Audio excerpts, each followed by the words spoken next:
Saudi അറേബ്യയിൽ പെരുന്നാൾ ആഘോഷങ്ങൾ തുടരുന്നു. സ്വദേശികളും വിദേശികളും വ്യത്യസ്തമായ പരിപാടികളാണ് ആഘോഷത്തിന്റെ ഭാഗമായി സംഘടിപ്പിക്കുന്നത്. പ്രവാസികളെ കൂടി ഉൾപ്പെടുത്തിയാണ് ബുറൈദയിൽ സ്വദേശികൾ പരമ്പരാഗത രീതിയിൽ തങ്ങളുടെ പെരുന്നാൾ ആഘോഷിച്ചത്.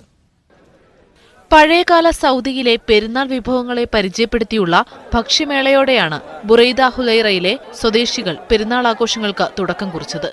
ഇതിന്റെ ഭാഗമായി മത്സരവും സംഘടിപ്പിച്ചിരുന്നു. പുതുതലമുറയ്ക്ക് ഇവ പരിചയപ്പെടുത്തുകയായിരുന്നു പരിപാടിയുടെ ലക്ഷ്യം.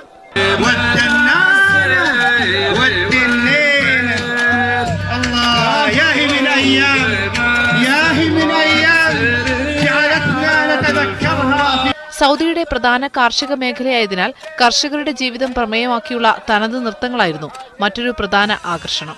കുട്ടികളും മുതിർന്നവരുമെല്ലാം ചുവടുവെച്ചു.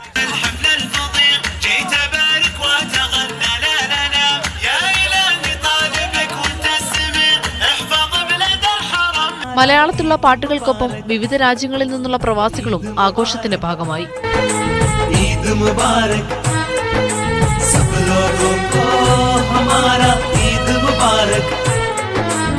ആകാശത്തിരനീന്തിയണഞ്ഞു കുഞ്ഞു നിലാത്തോണി ലോകക്കാരും കണ്ടു ശവ്വാലം വിളി. വർണ്ണാഭമായ വെടിക്കെട്ടോടെയാണ് ആഘോഷ പരിപാടികൾക്ക് സമാപനമായത്.